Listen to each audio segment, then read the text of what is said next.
What kind of wife walks out after 8 years because her husband said no to a late-night visit with her lover? How does a quiet man answer when she brags about choosing passion and turns the neighborhood against him? Why did papers land in my hands in a bright lobby while my lover hid and my family stared? Before we dive deeper into this story, I have one small request. Please subscribe, drop a like, comment, and hit that hype button to boost this channel so more people can discover these incredible stories. My name is Ligaya Valley, and I left my husband because he told me not to see my lover. I told everyone I was reclaiming my freedom, that 8 years of marriage had trapped me in routine. I said Owen had become cold, that he didn't understand my need for passion, for feeling alive again. People clapped for my bravery online. They said it was empowering to walk away from a man who tried to control me. For a while, I believed them. I believed myself. Owen didn't beg, didn't shout, didn't chase me. He just nodded when I said I was done, like he'd been waiting for proof of something he already knew. That silence bothered me more than anger ever could. I mistook it for weakness. I told myself he'd regret losing me. Now, months later, I'm the one trying to breathe through the weight of my choices. The world I built on loud declarations and soft lies collapsed quietly. One muted phone, one locked drawer, one calm sentence at a time. I thought I had power when I walked away. I thought love could be replaced by applause. I was wrong. The night it began, the kitchen light was still on when I came home. Owen sat at the table, the same way he always did when he wanted to talk seriously. He wasn't angry, not loud, just steady. He asked where I'd been. I told him I'd stopped by Jasper's place after my shift. He asked why. I said we were just talking, that he made me feel seen, something I hadn't felt in a long time. Owen looked at me for a moment and said, "You're married." I laughed and said, "I'm also alive." He didn't shout, didn't slam his hand on the table. He said quietly that I shouldn't go back there again. I said I could do whatever I wanted. I told him love shouldn't be a cage. He asked if that was what I thought marriage was. A cage. I said it was starting to feel like one. The conversation went in circles until I finally stood up and said I needed air. He said, "Ligaya, please think about what you're doing." I said, "I have. I'm choosing myself." He said, "That's not what this looks like." I grabbed my coat, stepped outside, and shut the door hard enough to shake the frame. I went straight to Jasper's. He was easy to talk to, the opposite of Owen's quiet weight. He told me I deserved to feel wanted. I told him I'd already told Owen about us. Jasper froze a little and said that was bold. I said, "Honesty makes me brave." He smiled but didn't answer. I took that as approval. When I came home later, Owen was still awake. He'd moved his things from the bedroom to the guest room. His mug sat alone on the counter beside mine, but not touching. I said, "You're being dramatic." He said, "I'm being clear." I told him separation was childish. He said, "Then I guess we're both children now." That night, I slept badly. The house felt heavier than usual, full of sounds I never noticed before. The hum of the fridge, the tick of the wall clock, the slow creak of his door when he turned in bed. I told myself this was freedom, but it sounded more like loneliness. The next morning, he made breakfast for Theo and left mine untouched. I said, "You're not even going to ask where I'm going today." He said, "I don't have to." I told him that attitude was exactly why I needed something different. He said, "Something or someone?" I said, "Don't twist it." He said, "I don't have to twist anything." He packed Theo's school bag and tied his shoes. When he left, the silence after the door closed felt like punishment. I stood in the middle of the kitchen staring at the mugs, mine still half full, his already rinsed clean. By noon, I had already told Sori at work that I was thinking of leaving. She said, "Good for you." I told her Owen had stopped me from seeing Jasper. She called that controlling. I nodded, repeating her words like medicine. I told her I needed space to find myself. She said, "Make sure you post something powerful." So I did. That evening, I wrote online, "8 years is enough to know what kind of love you want." The likes came fast. People called me brave. I took a selfie on the balcony with a glass of wine and posted, "Freedom looks good on me." Owen passed behind me while I typed it, setting his keys on the table. I told him I was sharing my truth. He said, "You're sharing your excuses." He didn't touch the dinner I made. He worked on his laptop instead, quiet, focused. I caught a glimpse of a spreadsheet before he minimized the screen, names and dates. I laughed and said, "Are you tracking my sins now?" He said, "No, I'm organizing my piece." Later that night, I heard a faint beep from his phone, an alarm labeled "Meeting Personal." I teased him, saying he finally had a life outside this house. He said, "Something like that." Then he turned off the light and closed the door between us. By the third day, he had rearranged everything. His mug on one counter, mine on the other. 2 sets of towels, his work papers in a labeled binder. Home, auto, bank. I said, "You're turning the house into an office." He said, "At least things will be in order." I tried to fight him with noise.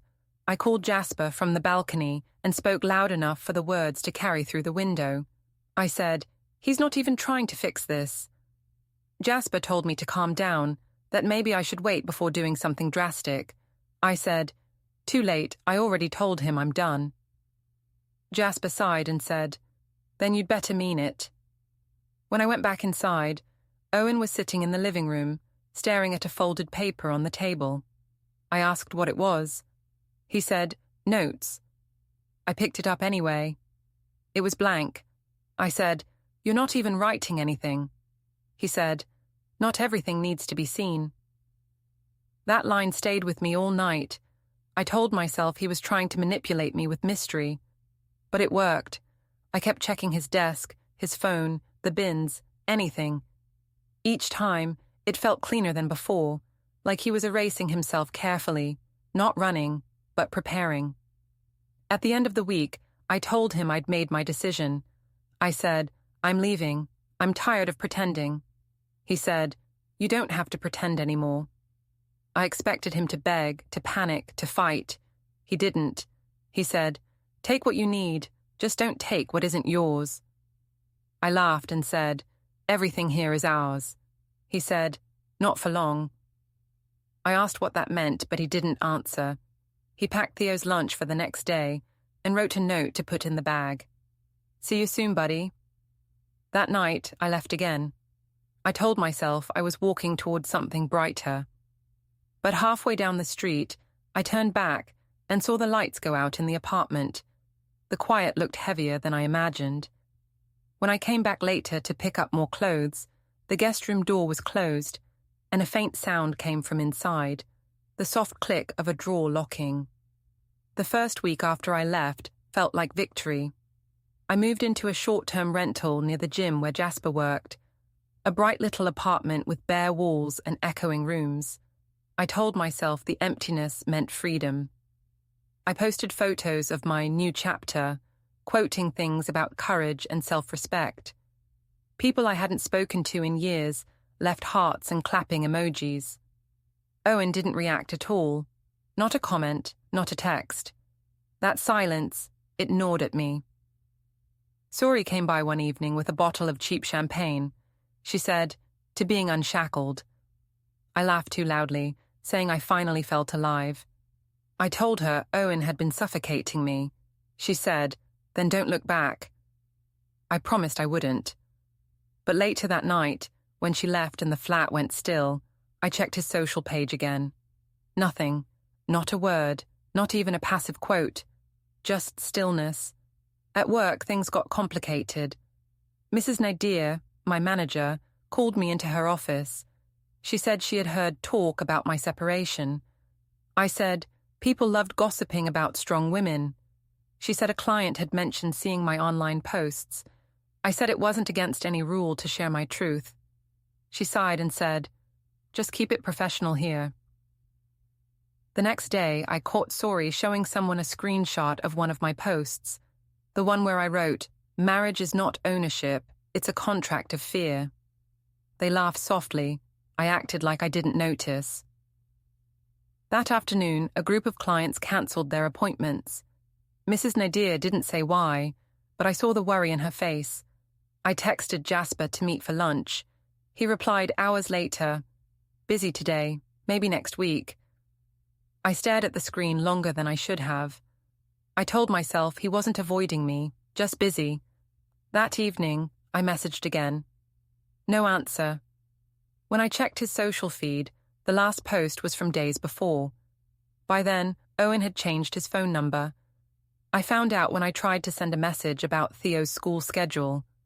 The chat thread showed only one grey tick. I called Ruth, his mother, pretending it was about Theo's toys. She said, "He's fine. He's with his father."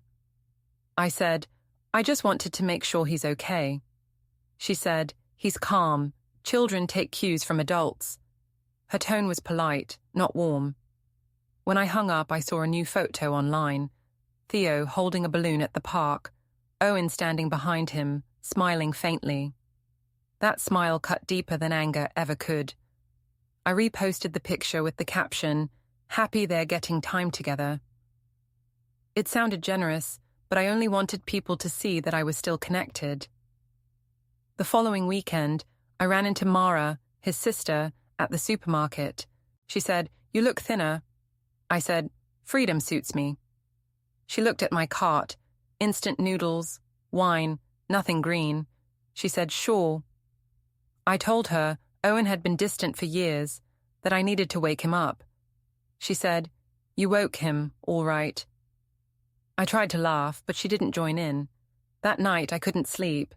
I scrolled through old photos, anniversaries, trips, birthdays. Each one looked staged now. I told myself I'd only been pretending then too, but I couldn't shake the feeling that I'd erased something real for something shallow. A few days later, I stopped by the old apartment to pick up more clothes. Owen had changed the locks. I called him. It went straight to voicemail. I left a message. "You can't just shut me out of my own home." He didn't respond. When I looked through the front window, I saw the dining table cleared off, except for a single thin folder. A label on the side read "Household." Next to it, a mug. His mug, clean and scented like a piece of evidence. Back at my rental, I told myself this was fine. I could start over anywhere. But the silence kept growing. Sori stopped messaging as much. Jasper had disappeared completely. My parents didn't call. Even the people who'd cheered for my freedom online started fading away. The likes slowed, the comments stopped. One evening, a group chat notification popped up from the old neighborhood page. Someone had shared a photo of Owen carrying Theo up the stairs, captioned "Good Dad." Underneath, a woman wrote, "Some people don't know what they've lost until it's too late." I didn't comment, but my hands shook so badly I dropped my phone. At work the next day, Mrs. Nadir asked for another quick word. She said my posts were becoming a problem. I said, "They're about empowerment." She said, "They're about your private life." I told her she sounded like my husband. She said, "I sound like someone trying to protect your job." When I got home, there was a note slipped under the door. It wasn't signed, but I knew it was from Owen. One line, "Please communicate about Theo through email only." I felt something cold inside me reading that. I wanted to scream, to demand that he talk to me like a person. Instead, I took a photo of the note and posted it with the caption, "When a man can't handle a real woman, he hides behind silence." It didn't get the reaction I wanted. A few people commented "Yikes" and "Not classy." One person wrote, "He's handling this better than you are." I deleted that one, but it burned. Later that night, I walked past his building again. The windows glowed faintly. I saw movement in the living room, him folding laundry, Theo playing with blocks on the rug. The quiet looked peaceful. For a second, I wanted to knock. Instead, I turned away. When I got home, my phone buzzed. It was an unknown number. The message read, "Please respect the boundaries you agreed to. Everything else will be handled properly." My heart raced. The words were his, I could tell. But the tone, it was formal, cold, like a notice. I typed back, "You think you're better than me?" Then deleted it before sending. I tried to distract myself with noise. I cleaned the entire apartment, rearranged things, even set an alarm labeled "Fresh Start." But in the middle of the night, I woke up to a faint sound, a car engine idling outside my window. When I looked out, I saw a familiar car parked facing the street, lights off. I told myself it was coincidence. Still, it stayed there for several minutes before driving away. The next morning, I checked his social page again. Still nothing new, just that same calm picture from the park. But now, the description had changed. Building something better. That phrase felt deliberate, pointed. I couldn't tell if he meant the house or his life without me. I told myself I didn't care, but my hands wouldn't stop shaking. I sent a long message to Jasper, begging him to reply. When nothing came, I called. It rang once and cut off. Then I got a text from a number I didn't recognize. Stop messaging him. Respect what's over. I stared at the words, numb. Then I realized. The tone was familiar again. I turned on the TV just for the noise, but my mind kept drifting to that folder on the table, that mug, that car parked facing out. Owen wasn't shouting, wasn't blocking me publicly. He was planning. Quietly. The following week, I decided to stop feeling sorry for myself. I told Sori I wanted to prove everyone wrong, that I was thriving. She suggested we go out, something loud and distracting. I agreed instantly. That Friday, we met at a rooftop bar across town, the kind with soft lights, endless selfies, and cheap cocktails that taste expensive. I dressed in a bright red dress I hadn't worn in years, posted a story captioned, "Healing in Progress," and tagged the location so everyone could see. Sori laughed when I ordered my third drink. She said, "You don't look like a woman who regrets anything." I said, "Because I don't." But that was a lie. Even I heard it crack in my voice. When she went to the bathroom, I scrolled through my feed again. The comments under my old posts were changing. People weren't cheering anymore. Some wrote, "He was good to you," or "Did you ever love him?" I ignored them and decided the night needed a statement. I stood up on the deck railing and clinked my glass. "To women who choose themselves," I shouted. A few people cheered. Some just stared. I said louder, "To love that doesn't beg permission." The sound of my own voice thrilled me. Someone started filming. A hand tugged at my arm. It was Sori. "Sit down," she said under her breath. I laughed and said, "Relax, I'm just speaking truth." But when I glanced over the crowd, I froze. Owen stood by the bar, calm, hands in his coat pockets, watching me. For a second, I thought it was a hallucination. He didn't look angry, just quiet, the same as always. I walked straight toward him, the crowd parting around me. I said, "You came to see what freedom looks like?" He said, "I came to return your keys." He handed them over without another word. I said, "You're pathetic." He said, "You're performing." Before I could respond, he turned to leave. A woman's voice near the bar whispered, "That's her husband." I wanted to scream that it was his fault, that he'd smothered me, but he was already walking toward the exit. The person filming hadn't stopped. I could feel the phone camera following him, then me. I said, "Record this.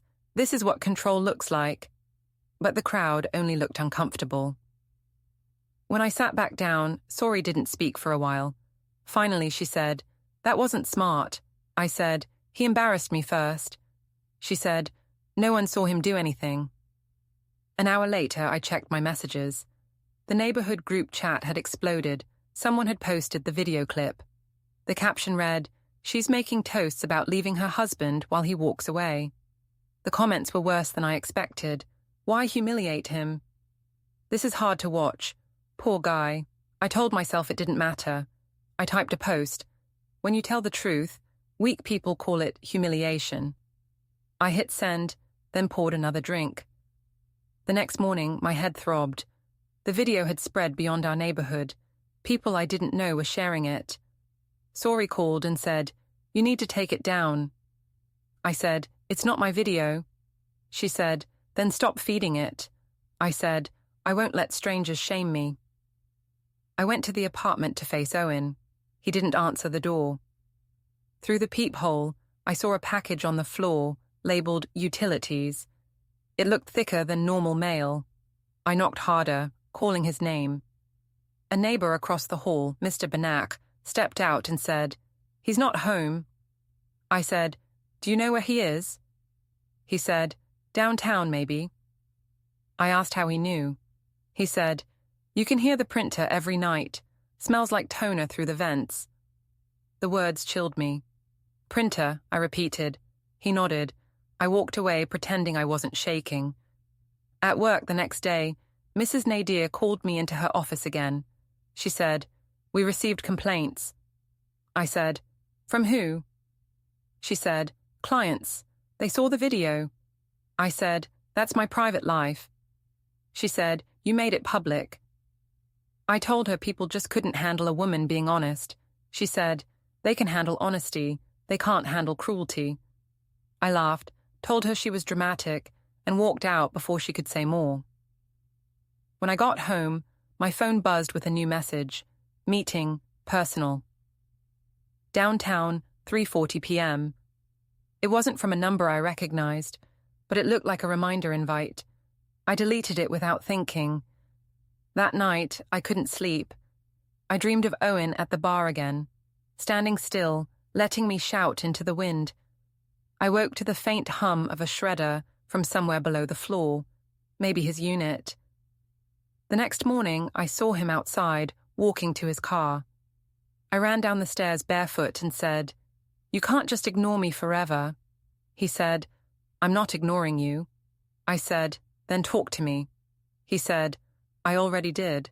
I said, "When?" He said, "You just didn't hear it." I demanded to know what he was doing with the printer and folders. He said, "Cleaning up." I said, "You're hiding something." He said, "You already told everyone what mattered." I said, "You're being dramatic." He said, "You said that before."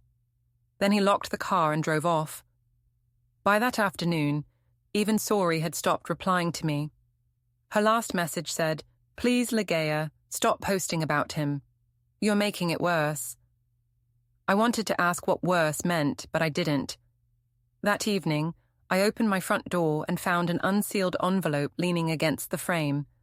Inside was a single blank sheet of paper. On the back, written neatly in Owen's handwriting, was a single word, statement. I threw it in the trash, but I kept thinking about it. What kind of man sends a blank sheet as a message? What statement? Later that night, I looked out over the balcony and saw a light flick on in his apartment across the courtyard. For a brief second, his silhouette moved past the window, holding something. Maybe a folder, maybe a box. Then darkness again. The next day at work, Sori avoided me completely. During lunch, I heard co-workers whispering. One said, "She's still posting about him." The other said, "He's the calm one. That scares me more." When I got home, I saw a thin binder on my own kitchen counter. It wasn't mine. The cover was blank. Inside were old bills, receipts, and notes in his handwriting, dates, names, short phrases. At the back was a single sticky note, "Bring forms." I tried calling him again. Straight to voicemail. I sent an email this time. "Can we please talk like adults?" "This is childish." He didn't reply. That night, I dreamed again of that rooftop, my own laughter echoing too loudly, his face unmoving, the camera flash freezing me mid-toast. I woke up drenched in sweat. The TV turned on by itself when my elbow hit the remote.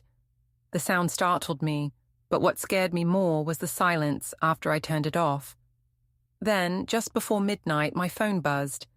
It wasn't a message this time, but an email notification from a shared cloud folder, something I didn't remember connecting. The subject line read, "File uploaded successfully."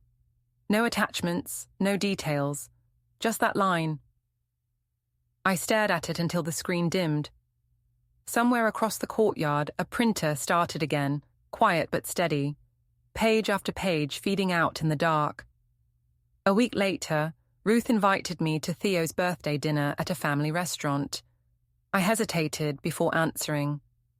I told myself I should go, to show everyone I wasn't the villain. I dressed carefully, simple but deliberate, and practiced calm expressions in the mirror. When I arrived, the long table was already half full. Ruth sat at one end, Owen beside Theo, helping him unwrap a small toy. The rest of the family barely looked at me. I smiled like it didn't hurt. I said, "Happy birthday, sweetheart." Theo said, "Thanks, Mommy." His voice was small. I hugged him tightly, maybe too long, and Owen had to remind him to breathe. The moment slipped away. I sat across from them, trying to make conversation. Ruth asked about work. I said, "Good, lots of new clients." She nodded politely. Mara, Owen's sister, said, "I saw something online about Jasper." My face flushed. "What about him?" I asked. She said that he moved away. I forced a laugh and said, "People move all the time." Mara said, "Some people do when they're trying to disappear." Owen kept his eyes on Theo's plate. He didn't defend me, didn't say a word. I told myself that meant he still cared, that silence was pain, not indifference. I leaned forward and said, "We're all being civil, that's progress." Ruth said, "Civil isn't always peace." Theo opened another gift, a box of crayons. He smiled, then looked at me and said, "Daddy said you live far because grown-ups need space. Do you need more space?" The whole table went quiet. I said softly, "Sometimes adults just need time to think." He said, "Will you come back when you finish thinking?" My throat tightened. I said, "Maybe." He said, "So you don't know?" I forced a laugh and said, "I always know, baby." After dinner, Ruth asked to speak with me privately. We stood by the restaurant door while the others helped Theo into the car. She said, "You don't have to perform for me." I said, "I'm not." She said, "Then stop using the boy to test your husband." I said, "You think I'm the only one hurting him?" She said, "No, but you're the only one who keeps calling it growth." I told her she was taking his side. She said, "I'm taking the side of quiet." Then she walked away. Driving home, I replayed the scene in my head until it burned. I told myself Ruth just wanted to feel superior. I told myself Owen was manipulating her, but deep down, I knew she saw something I didn't want to name. That night, I couldn't stop thinking about Theo's question. I opened my laptop to distract myself, but as soon as the screen lit up, I froze. A new folder had appeared on my desktop, Archive A. I didn't remember creating it. Inside were copies of photos I'd thought I deleted. Jasper and me, cropped close, smiling. My stomach turned. I checked the file info. The last modified time matched exactly when the restaurant bill had been paid. I told myself it had to be coincidence. Still, I unplugged the laptop and shoved it in a drawer. The next morning, I drove back to the apartment building. I told myself I was just returning Theo's forgotten hat, but really, I needed to see what Owen was doing. His car was in the driveway, trunk open. Inside were boxes labeled Home, Bank, Auto. A smaller envelope sat on top, unsealed, blank, except for the word statement again. I stepped closer, pretending to adjust my purse. Owen came out then. He said, "You shouldn't be here." I said, "It's my son's home too." He said, "He's not here right now." I said, "You can't keep shutting me out." He said, "You made that choice." I tried to sound calm. "I just want to talk," I said. He said, "We've talked." I said, "Not like this." He said, "Exactly like this." Then he placed the envelope gently into a box, closed the trunk and locked the car. I followed him toward the door. "What are you hiding, Owen?" He said, You'll know soon enough. I said, Is that a threat? He said, It's preparation. I said, For what?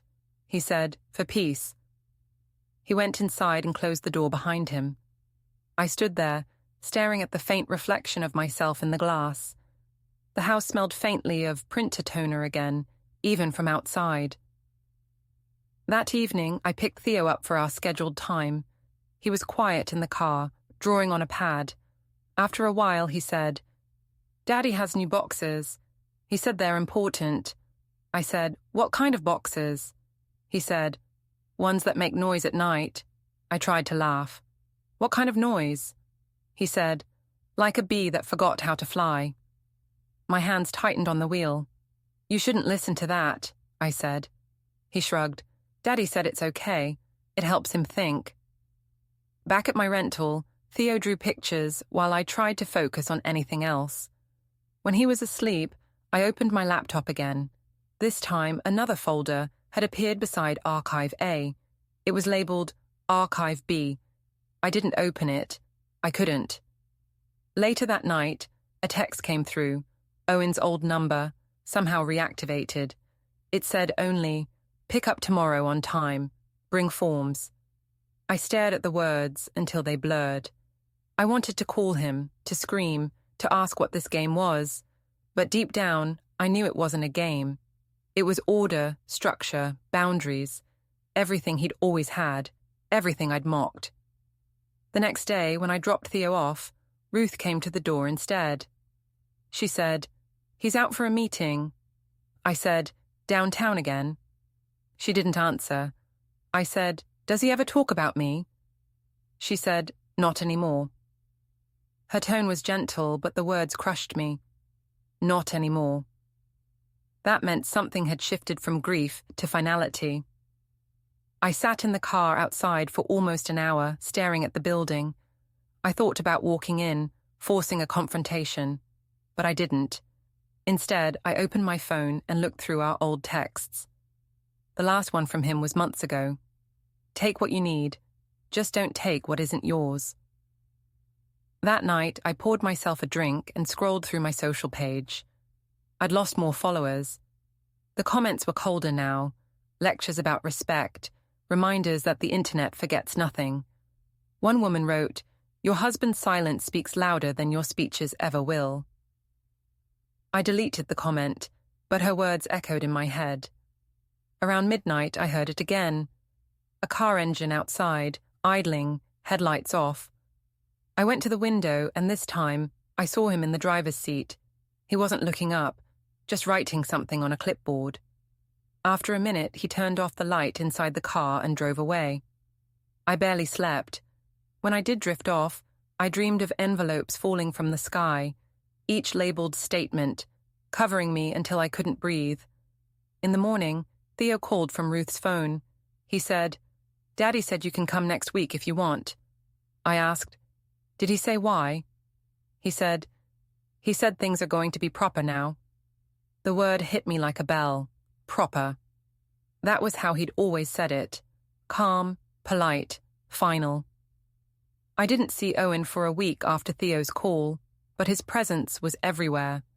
The sound of printers seemed to follow me. At work, in the hallway, even from the floor above my apartment at night. Each time, the hum made my chest tighten. I told myself it was paranoia, that I was imagining it. Still, I started unplugging every device before bed. One evening, I noticed a new reminder on my phone calendar. I hadn't created it. It said, Downtown, 10:15 a.m. No location, no sender, no alarm sound. I deleted it. 2 hours later, it reappeared.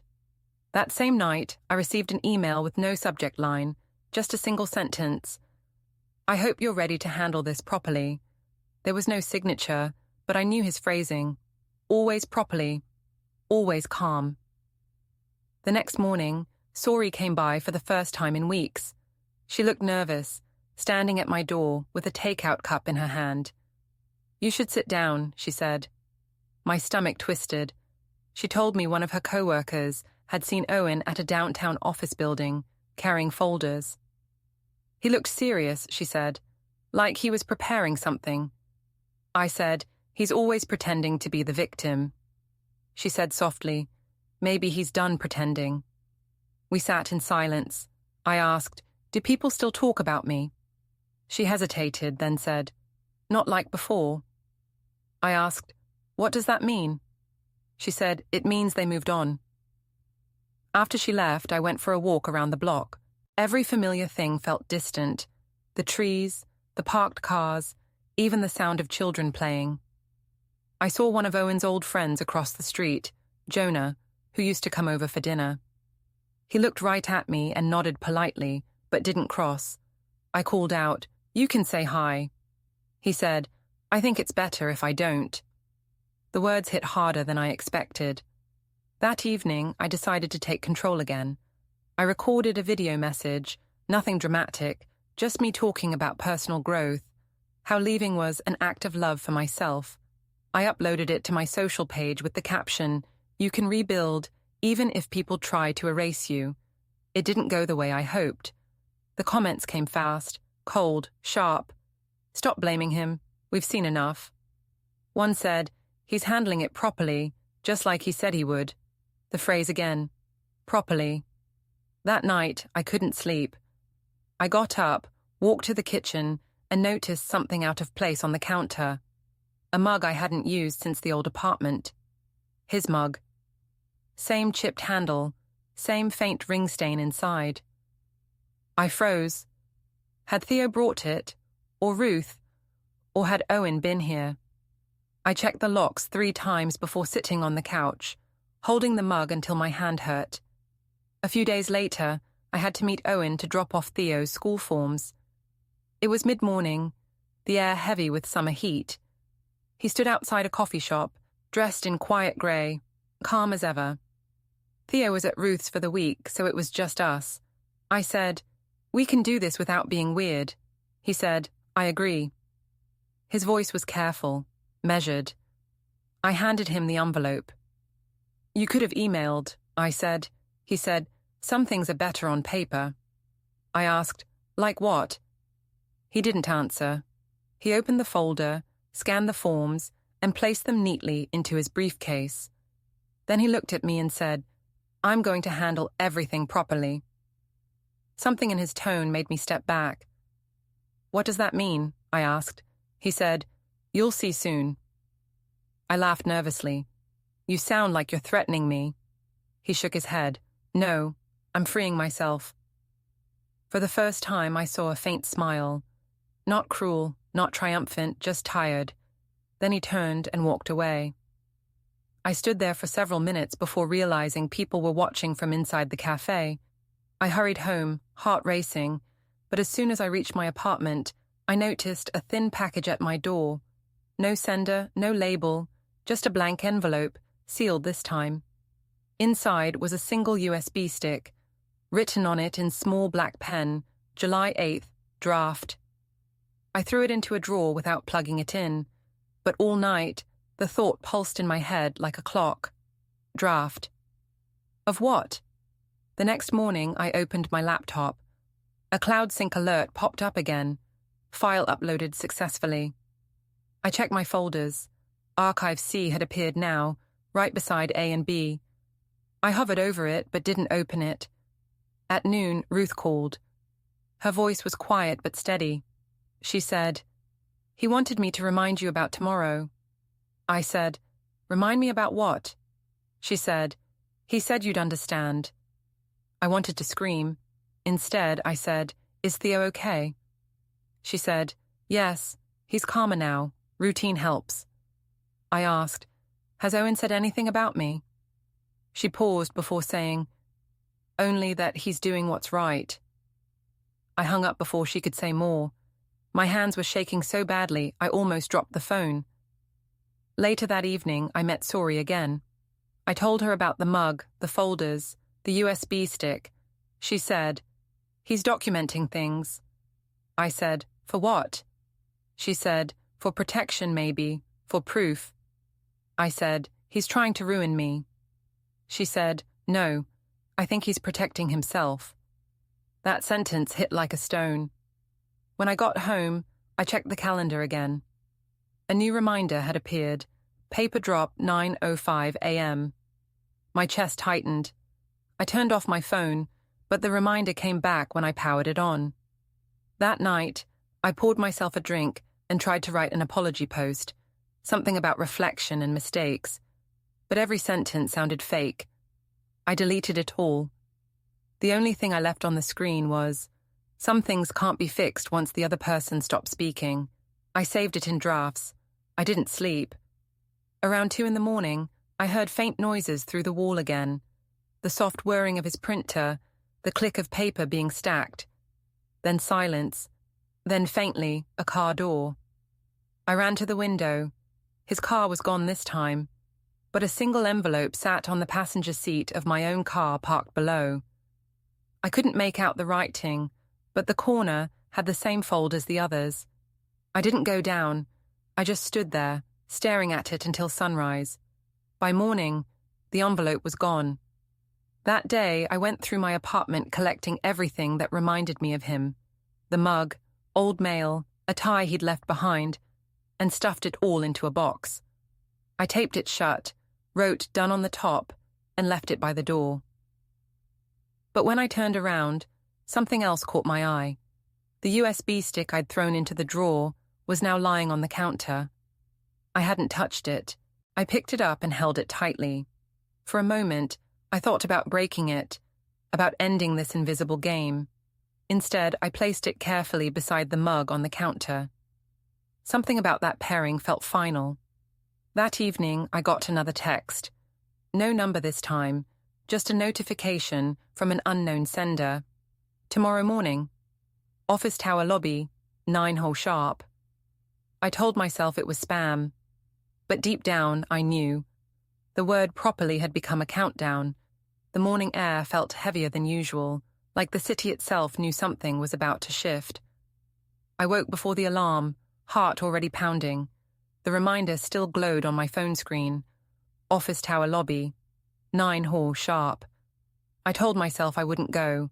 I told myself it was some kind of manipulation. But I showered anyway, dressed anyway, and by 8:45 I was already parking across the street. The glass tower reflected the sky like nothing bad could ever happen inside it. People in suits moved in and out, heads down, coffee cups in hand. Everything looked too normal for my hands to be shaking the way they were. I stood at the edge of the lobby, scanning for Owen. The floor tiles gleamed. Somewhere behind the reception desk, a printer whirred faintly. It made me flinch. At 8:59 he appeared. Calm, pressed shirt, briefcase in hand. His face was unreadable, but there was something finished in his expression, like he'd already made peace with whatever came next. I said, "Why did you want me here?" He said, "So you'd hear it properly." Before I could ask what he meant, a woman in a grey blazer stepped forward. She asked for my name. I said it automatically. She nodded, then handed me a sealed envelope. Her voice was professional, practiced. "You've been served." My throat closed. I ripped the envelope open right there, hands trembling. The first words hit me like ice: petition for divorce and temporary custody orders. I looked up at Owen. He didn't flinch, didn't gloat, just said quietly, "This is how peace begins." I said, "You're really doing this?" He said, "I already did." The lobby noise seemed to fade. People were watching now. Receptionists, a delivery man, even a security guard pretending not to. I said, "You could have talked to me first." He said, "I tried. You preferred an audience." My voice cracked.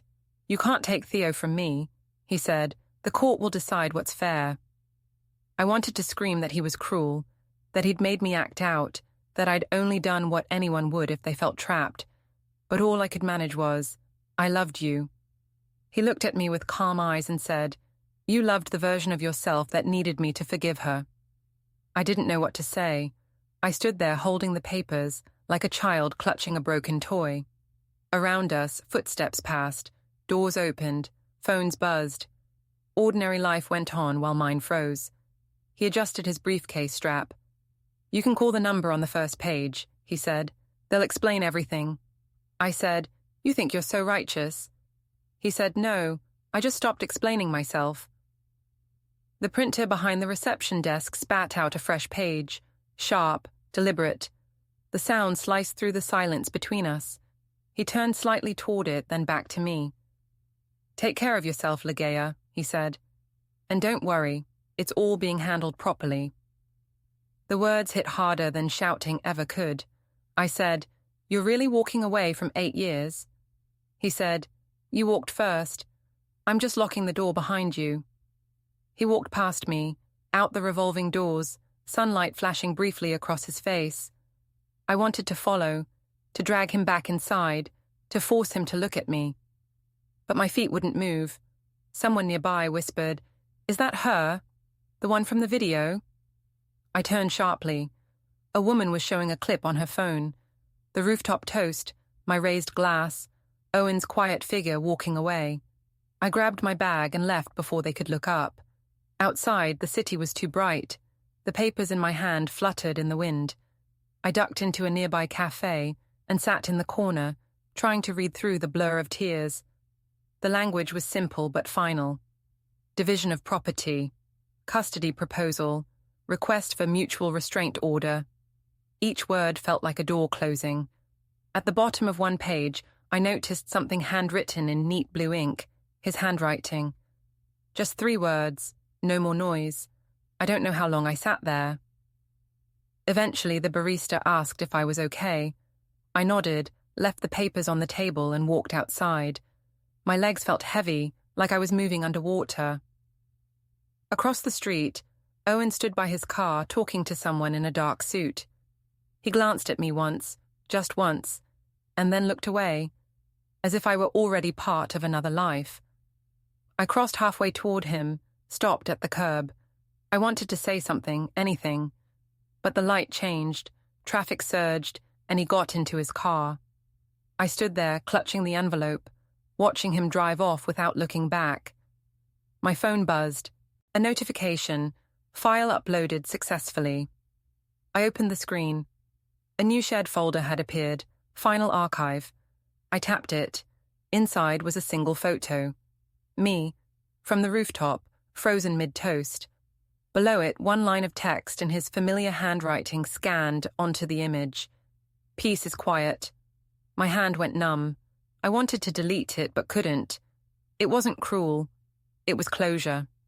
He hadn't shouted, hadn't punished. He'd simply documented, filed, and moved on. I sat down on the steps of the building and stared at the papers again. People hurried past without noticing me. The city hummed around me. Printers, cars, doors, footsteps, all blending into one low, steady rhythm. The same hum I'd mocked him for. The same quiet that I'd mistaken for weakness. I thought of Theo asking if I needed more space. I thought of Ruth saying she was taking the side of quiet. I understood now what she meant. Somewhere inside the tower, the printer started again, 1 page at a time, each sound softer than the last. I folded the papers carefully, slipped them back into the envelope, and whispered to no one. I thought freedom was loud. The lobby doors closed behind me with a final hiss of air. The echo followed me down the street, fading until all that was left was the sound of my own footsteps, and the faint hum of another printer, starting up somewhere far away, steady, deliberate, endless. Don't forget to hit like, subscribe, and turn on the bell so you don't miss the next story. Write in the comments from which city you are watching.